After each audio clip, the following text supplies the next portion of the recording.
Muy buenos días, amigos de teleaudientes de TVCOP. Bueno, muchas gracias, muy agradecido, bueno, pues al Colegio Ontológico del Perú por la invitación para poder compartir, bueno, con ustedes, bueno, el tema correspondiente a tracción ortodóntica de dientes retenidos. Ok, entonces empezaremos, bueno, pues a tratar el tema, bueno, del día de hoy. Como estamos comentando, bueno, queremos hablar sobre las piezas retenidas. Entonces implica que sin duda alguna tenemos que tener bastante claro, en principio, qué es lo que nosotros podemos entender o definir como piezas retenidas. Entonces, podemos indicar que un diente lo podemos considerar que está retenido cuando es aquel que todavía ha pasado la época normal de erupción y no se encuentra presente en el arco dentario. Y adicional a ello, esta pieza dentaria no presenta ningún potencial de erupción, pues vale decir que su raíz está completamente formada. Entonces, tenemos que tener entonces presente o bastante claro cuáles son los mecanismos del proceso de erupción dentaria o cuál es la cronología normal de la erupción dentaria.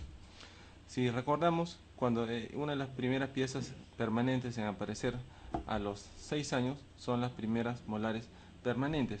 Paralelo a ello van a erupcionar los incisivos centrales, para inferiores, y progresivamente los incisivos centrales superiores a los 7 años. Y luego de ello empiezan a erupcionar los incisivos centrales laterales inferiores, ¿cierto?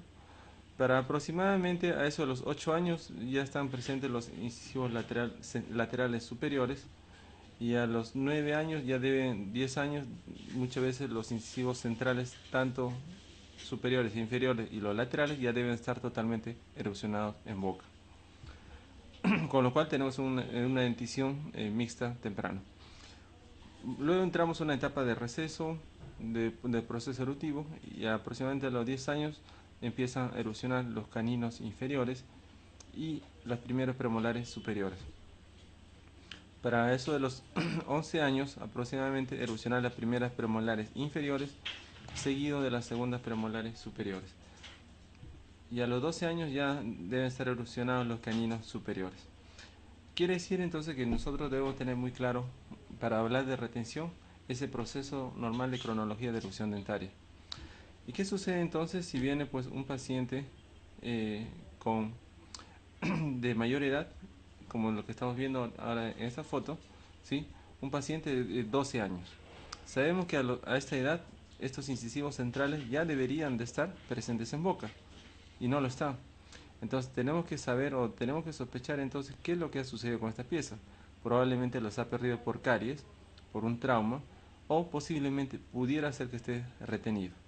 Entonces, en función de esa consideración es que nosotros vamos a hacer o pedir algunos exámenes auxiliares para precisamente poder establecer o tener muy en claro cuál ha sido el problema. Entonces tenemos que tener muy claro cuáles son las causas probables por las cuales una pieza puede retenerse o no estar presente en boca. Una de ellas es que precisamente puede ser que tenga agenesia, vale decir que no está presente el germen dentario. Seguido de ello tenemos a lo que son las causas traumáticas. Y dentro de las causas traumáticas, una de las más prevalentes es la pérdida prematura por extracción o por ablución traumática de uno o ambos incisivos centrales temporales. Vale decir que cuando se extrae prematuramente, a veces el hueso que se va a neoformar es mucho más corticalizado, y a la vez el tejido gingival es mucho más fibroso. Otra causa traumática tenemos a la luxación es intrusiva, con las cuales cuando tenemos un trauma en la dentición temporal, estas piezas temporales pudieran impactarse y golpear el germen dentario de la pieza permanente en erupción, y por tanto puede variar el eje normal de erupción por el cual está saliendo. Y si alguna pieza está dilacerada, sin duda alguna también puede tener retención por la raíz que está en mal posición. Y otra es que simplemente por alguna causa no conocida, que puede detenerse el desarrollo de la formación radicular. Otra causa frecuente por la cual a veces no pudiera erupcionar la pieza permanente o puede retenerse es la permanencia prolongada de la pieza temporal, más del tiempo que debería estar en boca. Tenemos piezas ectópicas, que los gérmenes están en mala posición y sin duda alguna también no van a erupcionar. Y las causas más frecuentes también por las cuales no pudiera erupcionar una pieza permanente son las causas obstructivas. Entre ellas tenemos lo que son las piezas supernumerarias, como estamos mencionando, seguido de lo que son los odontomas y otras causas como quistes y tumores. Entonces, sin duda alguna, para poder manejar o tratar una pieza que no ha erupcionado, tenemos que saber cuáles son las causas, ¿no? Que es sumamente importante. Entonces, si observamos como se puede ver en esta radiografía panorámica, ¿qué estamos apreciando? Un paciente de 7 años y medio. Implica que a esa edad ya deberían estar presentes los incisivos centrales permanentes, pero no lo están. Y tomamos la radiografía y ¿qué observamos? Observamos precisamente que las piezas temporales están pero presentes en boca y toda la raíz está casi completa, con lo cual ha hecho que precisamente las piezas permanentes pudieran estar retenidas y habiendo cambiado su eje normal de erupción.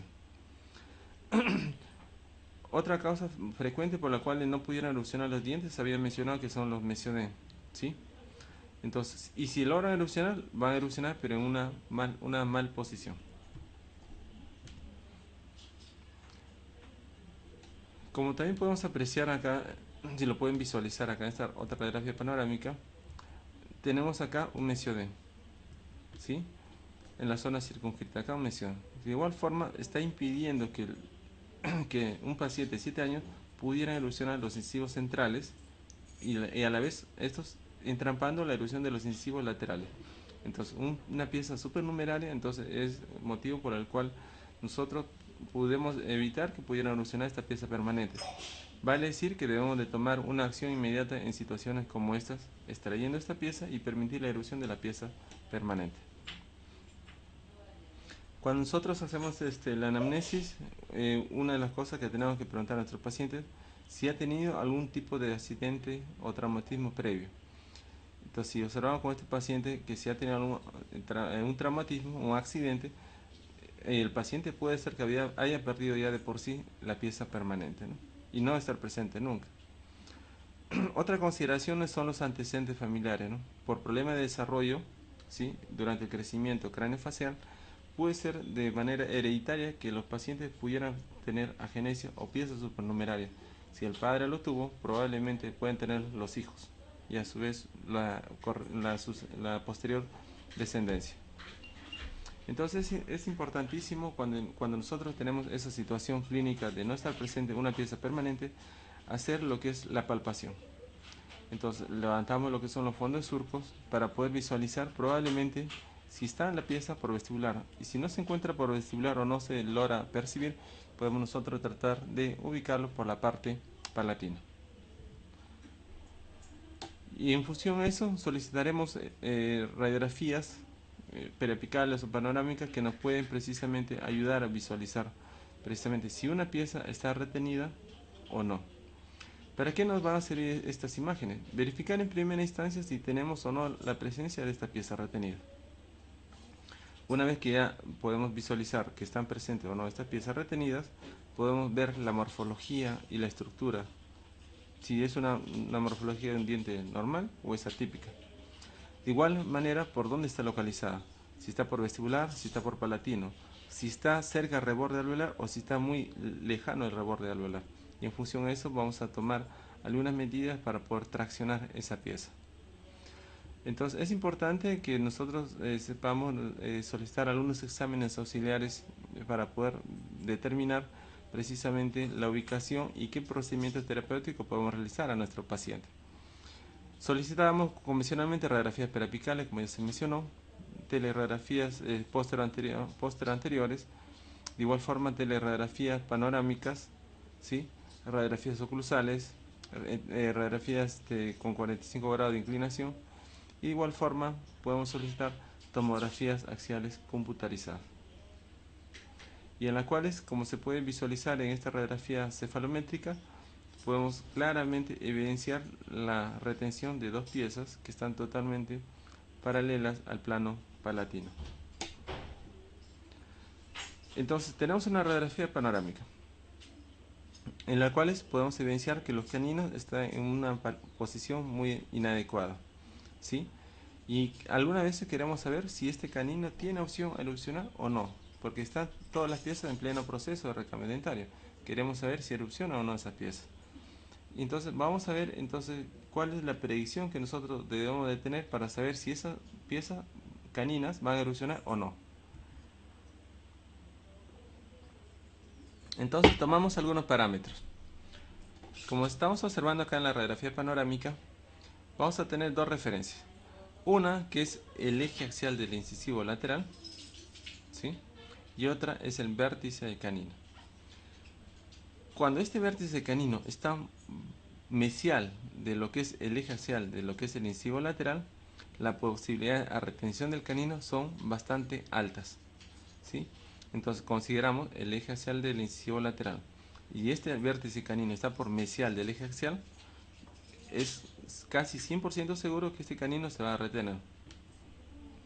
En la siguiente situación, en la que tenemos el eje axial del canino del incisivo lateral y el canino está justo, el vértice canino está justo coincidiendo con ese eje. En esta situación nosotros vamos a tener la posibilidad 50-50. Quiere decir que puede ser que erupcione, pero también puede darse la posibilidad que se pudiera retener. Y en la otra posibilidad en la que el vértice canino está distal del eje axial, es casi 100% seguro que este canino va a erupcionar sin ningún inconveniente. Entonces es la manera como nosotros pudiéramos predecir cuándo un canino permanente superior pudiera retenerse o no. Tenemos igual otro caso bastante similar en el cual nosotros tenemos un canino que está en un eje inadecuado, pero de igual forma, si podemos apreciar en esta zona, tenemos acá un odontoma. Queremos saber ahora si este canino está por vestibular, está por palatino, y a la vez deseamos saber si que probablemente ha reabsorbido o no las raíces de este incisivo lateral. Entonces, en función de eso, uno de los exámenes que nosotros podemos solicitar es precisamente lo que es la teleradiografía lateral del cráneo, ayudada precisamente con lo que es la tomografía COMBI o la tomografía axial computarizada que podemos solicitar a nuestro paciente, en las cuales nosotros vamos a solicitar el corte en la zona o en la pieza que nosotros deseamos para poder visualizar si se ha producido algún daño o no de las raíces de los incisivos. Y podremos ir viendo a través de cortes, ¿sí? Precisamente la presencia de lo que es el odontoma, por dónde está. En este caso estamos observando que está hacia la parte palatina, ¿sí? De igual forma vemos en otro corte cómo va apareciendo lo que es el canino y vemos si está o no el incisivo lateral con lesión a nivel apical o no. Y de igual forma podemos seguir viendo en diferentes cortes si el incisivo central de igual forma ha sido dañado o no. Entonces, uno de los exámenes auxiliares que es muy adecuado, que nos va a dar muy buena información, es precisamente esta teleradiografía tomográfica. A la vez, cuando nosotros solicitamos la tomografía, podemos nosotros hacer la reconstrucción en 3D, como estamos visualizando. De igual forma, en el mismo caso, podemos ver el canino hacia dónde está, en este caso está hacia la parte vestibular, la presencia del odontoma, ¿sí? Podemos verlo en diferentes cortes, diferentes planos, y de igual forma también lo podemos ver desde el punto de vista palatino. Entonces, tanto lo que es el odontoma y de igual forma si el canino permanente y si es que está dañado o no el incisivo lateral. Entonces, es importante saber qué examen auxiliares vamos a solicitar a nuestro paciente. Entonces, todo paciente con piezas retenidas debe someterse a una evaluación completa de maloclusión y determinar las opciones de tratamiento que pudiera tener. Esas opciones de tratamiento pueden estar desde el punto de vista que se pudiera realizar una extracción dentaria, si es que ya no tiene opción a traccionarlo, o de igual forma si de repente está produciendo algún tipo de lesión precisamente en las piezas contiguas. Se pudiera realizar el autotrasplante si las condiciones son adecuadas y de igual forma podemos realizar la tracción ortodóntica, que es lo que precisamente vamos a tocar el día de hoy. Ok, entonces queremos traccionar el diente, ¿no? ¿Qué implica traccionar? Como su nombre le indica, traccionar es jalar. Queremos jalar esa pieza dentaria de un lugar inadecuado hacia una posición correcta mediante aparatos o dispositivos ortodónticos. y para lo cual precisamente podemos realizar tres tipos de procedimientos. Uno de ellos es el colgajo de reposición apical. El segundo, el colgajo para tracción submucosa, también conocida como cerrada. Y el tercero, el colgajo para tracción extramucosa o abierta. Vamos entonces a ver los tres. Empezamos entonces por el colgajo de reposición apical. ¿En qué caso vamos a utilizarlo o en qué situación va a estar indicado? Generalmente, como justo se indica, vamos a realizar este tipo de procedimiento cuando la pieza retenida está por vestibular. Vale decir que nosotros, si observamos esta radiografía, esta pieza tendría que estar hacia el vestibular. Y hay algo que es muy importante: el borde incisal o el borde oclusal, sea cualquiera sea la pieza, debe de estar cerca al reborde alveolar o a nivel cervical de las piezas contiguas. Quiere decir que es poco la retención en el sentido vertical que tiene esta pieza. ¿Ok? ¿Qué es lo que se hace? Una vez que ya sabemos que esta pieza está en una posición adecuada, ¿sí?, por vestibular y cerca al reborde, vamos a proceder a hacer un colgajo biangular. Un colgajo biangular. Este colgajo, cuando se hace la descarga, no debe chocar los márgenes gingivales de la pieza contigua para evitar la recesión gingival. Debe haber una separación de por lo menos de 1 milímetro del margen gingival para evitar la recesión gingival de las piezas contiguas. Entonces, teniendo esa consideración, hacemos las descargas verticales, ¿sí? Deflectamos el colgajo. Solo se expone como máximo las 2/3 partes coronales de la pieza dentaria, ¿sí? Solo exponemos las 2/3 partes coronales. Una vez que ya se ha expuesto las 2/3 partes coronales, simplemente el colgajo simplemente lo desplazamos hacia la parte cervical. Lo desplazamos hacia la parte cervical y es ahí donde realizamos lo que son los puntos de sutura simple. ¿Ok? Como se puede apreciar acá en el gráfico y de igual forma en la foto clínica, ¿sí? Deflectar el colgajo biangular, manteniendo por lo menos 1 milímetro del margen gingival de las piezas contiguas para evitar problemas de recesión gingival o problemas periodontales. Deflectamos el colgajo y volvemos a suturar. Realmente muy sencillo. Y luego de eso ya añadimos o pegamos el botón para poder realizar la tracción de esa pieza.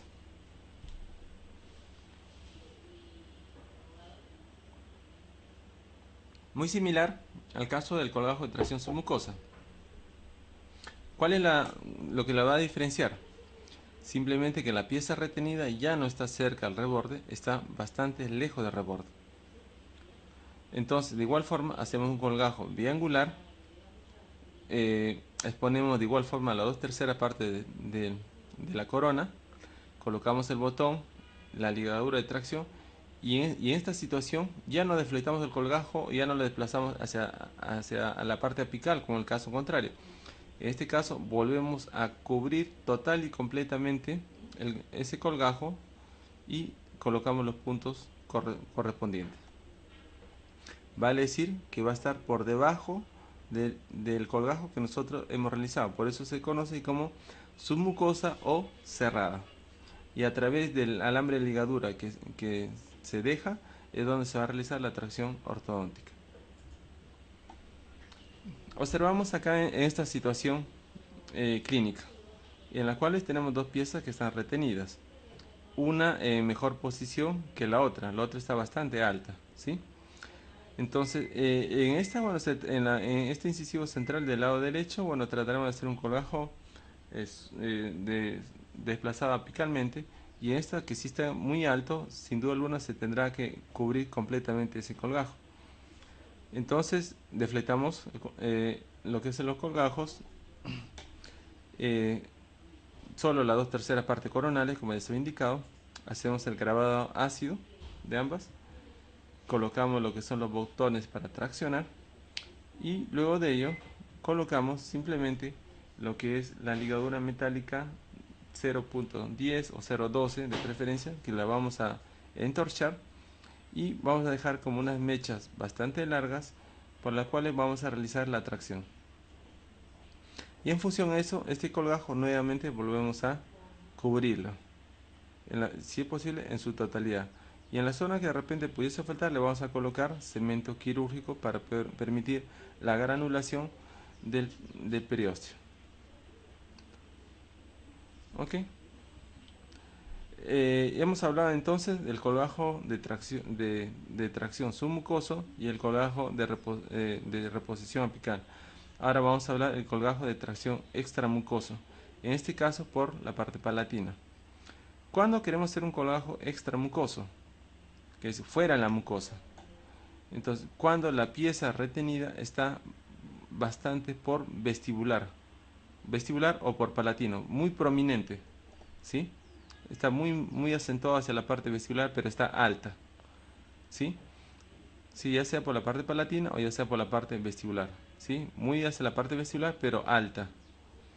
Ok, entonces en esta situación, ya habiendo diagnosticado que esa pieza, este canino está por la parte palatina, hacemos un colgajo envolvente, un colgajo totalmente envolvente, como se puede apreciar. Como ya la pieza está notoria, ya sea por vestibular o por palatina, es poco o nada lo que se tiene que hacer para poder descubrir la corona. La corona ya se logra visualizar casi en su totalidad y lo que simplemente se va a realizar es limpiar las dos terceras partes incisales. De igual forma lavamos, hacemos el procedimiento de grabado ácido y luego el grabado ácido simplemente colocamos los botones con resina fotocurable. Dejamos de igual forma lo que es la mechita de ligadura para poder traccionar. Como esta pieza está muy notoria hacia la parte palatina, ahora a ello le hemos añadido lo que es el botón, va a ser muy voluminoso lo que se va a tener por la parte palatina. Cuando se vaya a realizar en este caso la tracción o se vaya a jalar este canino, prácticamente vamos a tener el volumen de canino más el volumen del botón que va a incomodar al paciente a realizar la tracción. Por lo cual lo que vamos a realizar, sin más nada más, es una fenestración a nivel de la mucosa palatina, a nivel del canino permanente. Vamos a pasar el alambre de ligadura por ese agujero, ¿sí? Volvemos a cubrir el colgajo y colocamos los puntos simples y prácticamente el alambre de ligadura va a quedar por fuera y va a quedar expuesto de igual forma ese canino permanente. Y a partir del cual de ese botón vamos a llevar el canino hacia lo que es el arco dentario y va a quedar totalmente traccionado. Entonces la decisión de poder optar ya sea por uno u otro tipo de colgajo va a estar en función a la ubicación de la pieza. Uno, está por vestibular, está por palatina. Y segundo, que algo que es muy importante, el nivel vertical hacia donde se encuentra, cerca del reborde o está lejos del reborde alveolar.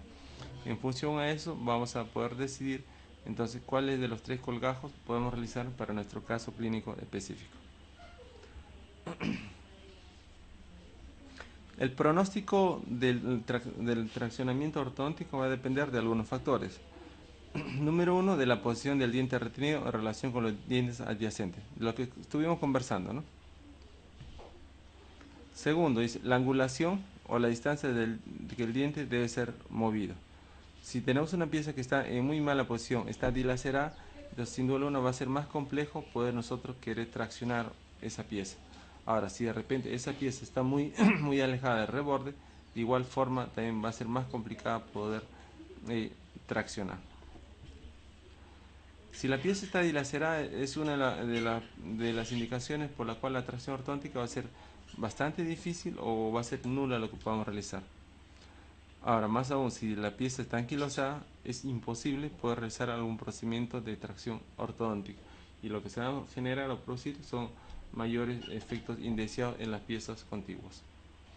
Es algo que nosotros siempre debemos tener bastante claro y presente cuando vayamos a querer traccionar una pieza dentaria. Más aún, si observamos que la pieza tiene algún proceso de reabsorción radicular, debemos de evitar poder querer hacer un movimiento adicional a esa pieza, porque sin duda alguna lo que vamos a realizar es exacerbar el cuadro de reabsorción que ya de por sí puede ser que tenga el paciente. Ok, de todo lo que hemos conversado, entonces, de manera bastante sucinta, vamos a ver algunos casitos clínicos con los cuales nos puede ayudar a orientar precisamente el tema del día de hoy. Vemos las fotos extraorales de nuestro paciente sin mayor problema, un paciente con maloclusión clase 1 desde el punto de vista extraoral. Y cuando vemos las fotos intraorales, sí observamos algunos inconvenientes. Incisivo central, canino lateral. Vemos una transposición lateral premolar. En el lado contrario tenemos central, lateral, y este es un premolar. No está el canino. De igual forma, lo mismo que observamos en el lado contrario. Entonces, y acá en este caso, como en el superior, en el lado derecho, tenemos central, lateral y no vemos el canino. Este es un premolar. Y si lo vemos desde el punto de vista oclusal, observamos lo mismo, ¿no? Central, central, lateral, lateral, no se observan los caninos, más sí los premolares. Y de igual forma la molares temporal que está por erupcionar o cambiar, disculpe. De igual forma tenemos el premolar que está en pleno proceso de erupción dentaria. Entonces tenemos problemas, ¿no? Entonces no tenemos más aún un espacio adecuado para poder erosionar esto. Quiere decir que si nosotros queremos traccionar el canino, lo primero que tenemos que hacer es generar el espacio adecuado, ¿sí?, para poder ubicar el canino. Si no, ¿dónde ubicamos el canino? Vale decir que vamos a tener que realizar probablemente extracciones dentarias para poder ubicar el canino permanente en el arco de ese paciente. Entonces realizamos nuestro diagnóstico presuntivo, donde el paciente era una clase 1, como se había indicado. Relación molar borde a borde bilateral, vale decir una clase 2, relación molar. Y le solicitamos nuestros exámenes auxiliares. Y vemos acá que los caninos están presentes, pero una de ellas está en peor situación que la otra. Esta está retenida. Al menos el canino del lado izquierdo sí se observaba, pero se observaba precisamente en transposición. Pero la disyuntiva que tenemos muchas veces cuando tenemos esta situación es ver si que este canino está produciendo daño o lesión o no al ápice del incisivo lateral. De igual forma en este lado. Y una de las consideraciones con las cuales nosotros podemos verificar eso es precisamente con las radiografías periapicales de 45 grados con la técnica de Clark, en la cual vamos a tomar una radiografía ortorradial, mesiorradial y distorradial, y vamos a poder verificar la integridad de lo que es precisamente la raíz del incisivo lateral. Vemos de igual forma el ápice del incisivo lateral y la línea de ligamento periodontal que está prácticamente intacta en ese incisivo. De igual forma, en el lado contrario observamos lo mismo, la raíz bastante buena, de igual forma en ambos lados, ¿sí?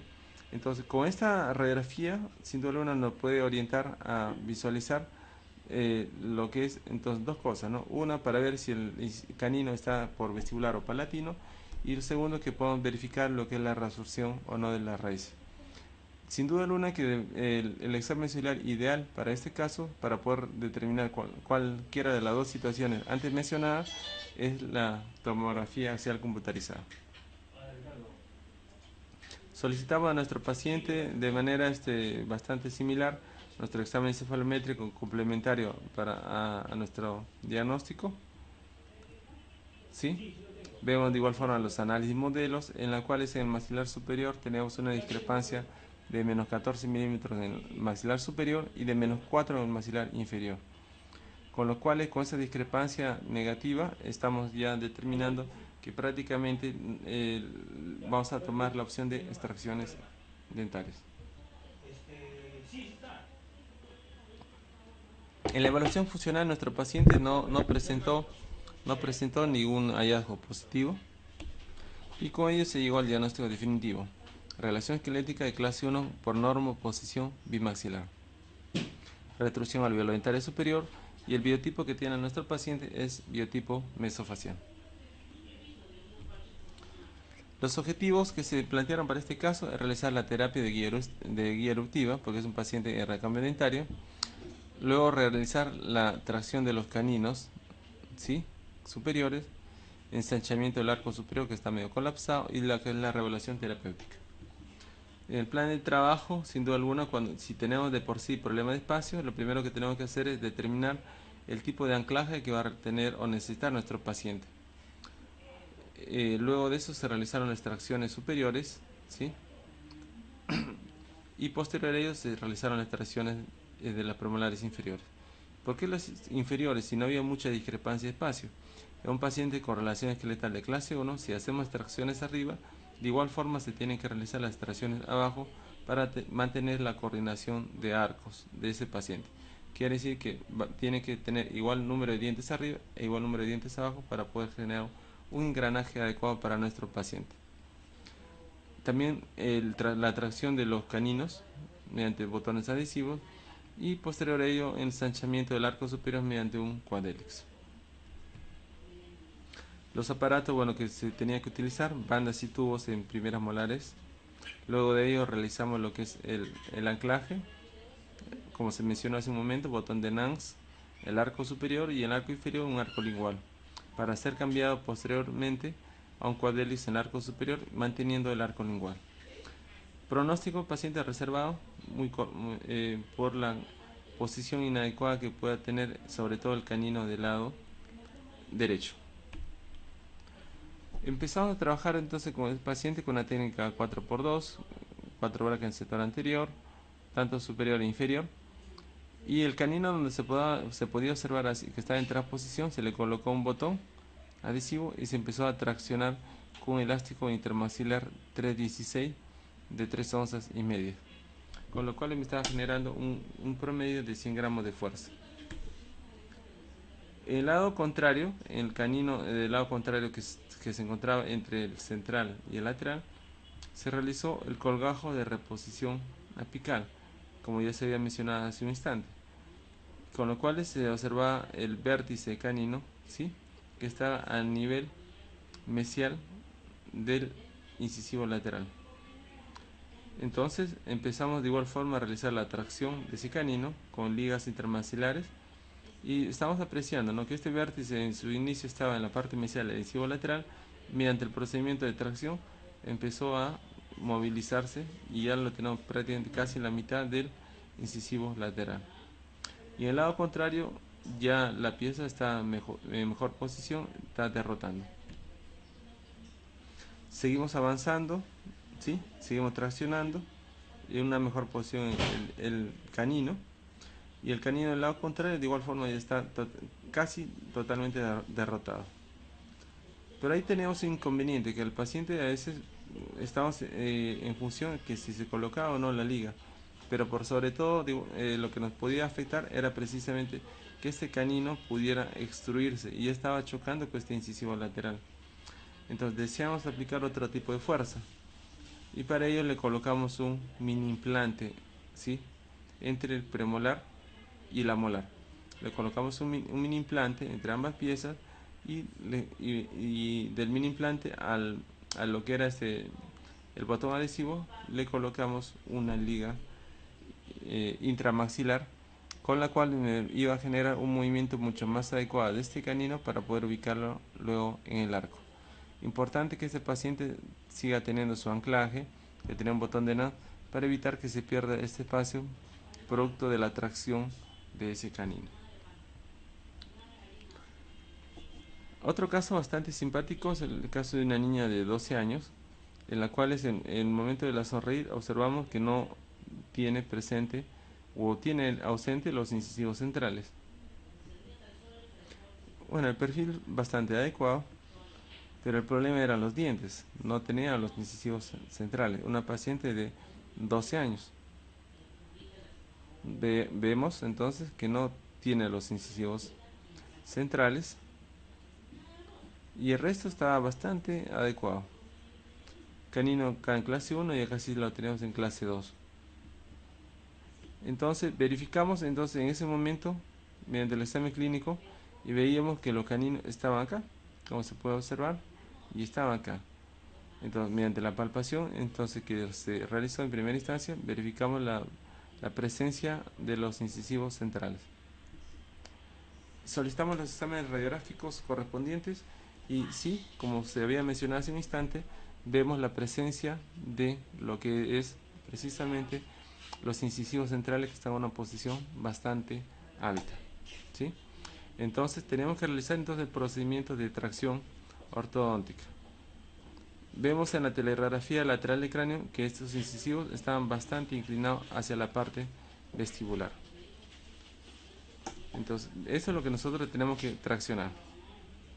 Cuando nosotros queremos traccionar, lo primero que tenemos que tener bastante claro es que tiene que haber espacio para poder traccionar cualquier pieza. Si no tenemos espacio, va a ser un poco difícil o casi imposible realizar un procedimiento de tracción ortodóntica.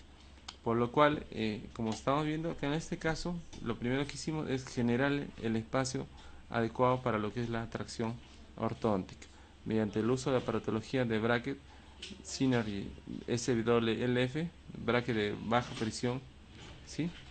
Realizamos el procedimiento de ganancia de espacio con la ayuda de lo que son los resortes abiertos de níquel titanio. Ya teníamos el espacio para la tracción y posterior a ello comenzamos a realizar el procedimiento quirúrgico. Colgajo desplazado, ¿sí? Deflectado, ¿sí? Hacia la parte cervical, en la cual no hubo necesidad de realizar ninguna osteotomía, simplemente con una cureta se limpió todo lo que es el saco pericoronario que estaba envolviendo a ambos incisivos, solo descubriendo las 2/3 partes coronales como ya se había indicado, sin tratar de tocar la parte cervical, porque vamos a lesionar todo lo que es el periodonto de esa zona.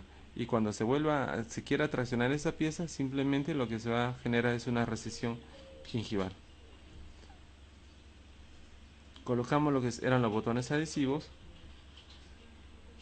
Posterior a ello, la ligadura para poder traccionar y cubrimos el colgajo.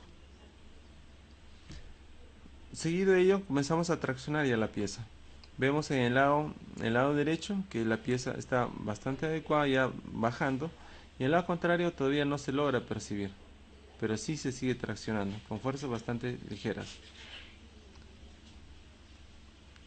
Vemos que va evolucionando el caso y vemos que el incisivo central ya está mucho más adecuado y el otro del lado izquierdo ya se logra insinuar. Estamos viendo que se ve la prominencia de esa pieza. Pero también se observaba que esta pieza estaba muy giroversada. Entonces, mediante la aplicación de elásticos, aplicamos fuerzas de igual intensidad en diferentes direcciones. Vale decir que le aplicamos fuerzas cuplas a esta pieza para generar un movimiento de rotación pura, que es lo que deseamos en este incisivo. Vemos en esta situación que prácticamente ya está muy bien derrotada y a la vez vemos que el incisivo central del lado izquierdo ya está insinuándose. Una vez que ya se está insinuando, que está muy cerca al reborde, se realizó el procedimiento de colgajo de reposición apical para esta pieza, ¿sí? En la cual luego, como ya tenía el botón, ya no hubo necesidad de volver a colocarle otra vez el botón, simplemente ya se empezó a traccionar extra mucosamente. Se lo colocó en los brackets, ¿sí? Se lo colocaron los brackets, a partir del cual nosotros ya vamos a comenzar a alinear, nivelar esas piezas, ¿sí? Y poder ir ubicándolo en lo que es el arco del paciente. Se cambiaron ya precisamente ya a los brackets y mediante los arcos de nivelamiento níquel titanio térmico 17x25 superior e inferior y más la ayuda de elásticos intermaxilares, vamos a ir ubicando los dientes en la posición más adecuada para ese paciente. Ya vemos en otra fase, ya que sigue evolucionando, ya con arco un poco más pesado, ¿sí? El engranaje de las piezas, ¿sí? Pero vemos que acá todavía falta acoplar. Entonces lo que se realizó en este caso fue un seccionamiento de arcos de canino a molar, y el sector anterior con arco seccional, y se comenzó a traccionar esas piezas en el segmento lateral. Ya obtuvimos un engranaje en el sector posterior. Luego de ello, de que se produjo el engranaje en el sector posterior, se bajó o se regresó a un arco níquel titanio térmico 0.15 inferior y se continuó con los elásticos intermaxilares. ¿Cuál es la finalidad de haber bajado al arco? precisamente terminar de nivelar los incisivos inferiores que estaban mucho más bajo del arco que estaba de canino a la molar. Y mediante los elásticos intermaxilares lo que va a hacer es mantener la posición del sector posterior y solamente se va a generar o lograr lo que es la extrusión de los incisivos centrales inferiores.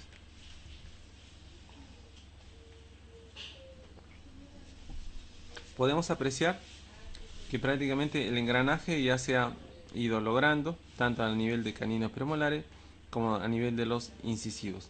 Simplemente con el uso de cadenas vamos a ir cerrando algunos espacios, terminar de interdigitar ya con elásticos intermaxilares para ir mejorando el acople en el sector posterior con arcos de beta 3 titanio. Y una vez que ya se logró todo el engranaje, que es lo que nosotros buscamos, deseamos, sin duda alguna vamos a ferulizar todas esas piezas, ¿no? Para posterior a ello pasar a realizar el retiro de brackets. Es importante entonces todo el procedimiento que se realiza para poder traccionar ambos incisivos que están en una posición totalmente inadecuada, que sin duda alguna es lo que nosotros tenemos que tener mucho cuidado cuando tenemos estos casos. Luego se colocó nuestro dispositivo de contención para poder mantener la estabilidad de nuestros resultados. La foto, el antes y después de nuestro paciente, del punto de vista extraoral. Vemos acá que el paciente está mucho mejor lo que es el perfil en el sector anterior, mucho más sonriente. Y en lo que vemos acá, en la fotografía de sonrisa, ¿no? Acá estaba sin dientes y acá están con dientes. Y un arco de sonrisa muy consonante, ¿no? Sin duda alguna que es importante haber logrado todo esto en nuestro paciente, ¿no? El mejorar del punto de vista estético, el mejorar desde el punto de vista de la oclusión, de la función, son importantísimos para la salud de nuestro paciente desde el punto de vista estomatognático y del punto de vista de la misma forma del aspecto psicológico. Las fotos laterales con las cuales seguimos evidenciando la mejora que se obtuvo en nuestro paciente, ¿sí? Entonces eso es algo que debemos tener muy claro, ¿no? Vamos a ver otro caso bastante similar. Desde el punto de vista extraoral no tenemos mayor inconveniente, pero sí vamos a ver ahora qué observamos en el punto de vista interoral. En la vista frontal no hay mayor problema, más que sí la desviación de la línea media y la mordida profunda, que eso no es motivo en este momento de hablarlo. Y sí podemos observar acá en la vista lateral que no hay presencia de la primera molar permanente. De igual forma, el lado contrario sí está bastante adecuado. Vamos a solicitar entonces algunos exámenes auxiliares.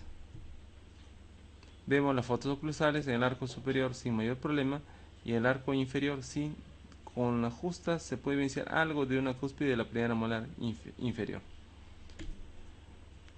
Evidenciamos entonces en la radiografía panorámica. Vemos que la primera molar permanente está totalmente inclinada. Y en esa situación o en esa posición, pensar que va a erupcionar esta pieza es prácticamente imposible.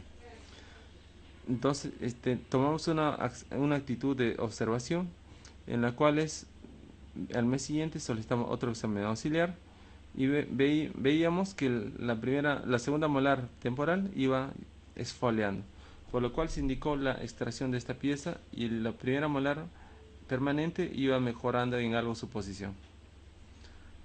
En unos meses siguientes, de igual forma, vemos que va mejorando la posición de la primera molar permanente y a los 5 meses posteriores mejora.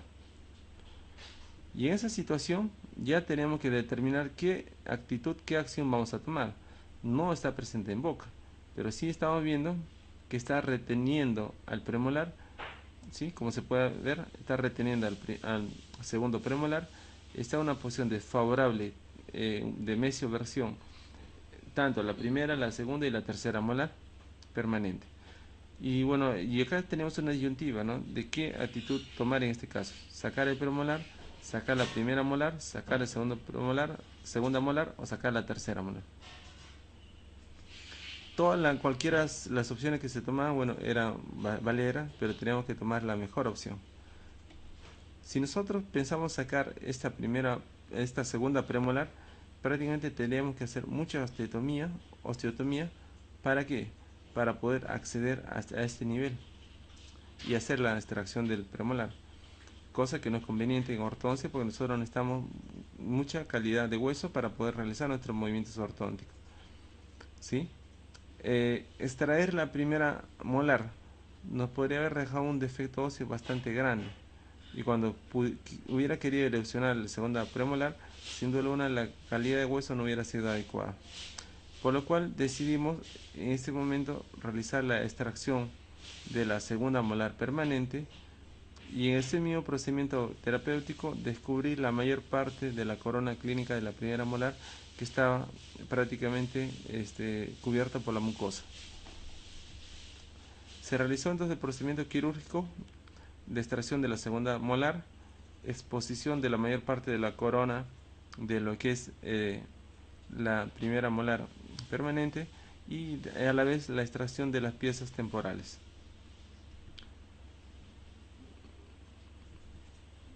Luego de que cicatrizó la zona correspondiente a la segunda molar, colocamos un mini implante ortodóntico en la zona retromolar correspondiente a la segunda molar permanente donde se extrajo, y luego en la primera molar añadimos dos botones adhesivos, y mediante el uso de una cadena elástica empezamos a traccionar esta primera molar. Seguimos traccionando, vemos que está en una mejor posición, ya donde se evidencia más la cantidad de corona clínica. Vemos de igual forma que ya están erosionando acá los caninos y premolares, ya se observa la prominencia. Y esta es la radiografía de inicio, donde observamos la molar que está totalmente inclinada, y acá vemos con el mini implante el eje de esa molar totalmente vertical, horizontal, vertical, con la ayuda de lo que es el mini implante. Las radiografías de control, en la cual evidenciamos lo que las piezas dentarias, caninos, premolares, han erosionado sin ningún problema, y tenemos a la primera molar permanente totalmente erosionada y verticalizada. Y hay algo que es más importante que nosotros podemos evidenciar, no solamente la foto clínica, sino de igual forma la foto radiográfica, en la que estamos evidenciando que la longitud de los premolares es adecuada, al igual que de la molar, y sobre todo la cantidad y la calidad de hueso que tenemos es excelente, realmente, ¿sí? Entonces, mediante el procedimiento de tracción ortodóntica, en este caso ayudada por nuestro mini implante, hemos podido realizar este tipo de solución para nuestro paciente. Entonces, la radiografía del antes, ¿sí?, como estaba horizontal, y la radiografía del después. Obviamente este paciente es un paciente ortodóntico, y posterior a ello se tendrá que someter a la evaluación integral de su maloclusión para poder darle solución a tal situación. Ok, entonces lo que hemos querido compartir, bueno, en este tiempo ha sido precisamente algunos aspectos básicos que nosotros debemos tener en cuenta cuando la pieza está retenida. Entonces es importante, como se mencionó desde un inicio, saber cuál es la causa por la cual se puede retener. Una vez que ya hayamos determinado que la pieza está retenida, solicitar nuestros exámenes auxiliares para saber la ubicación de dónde se encuentra esta pieza.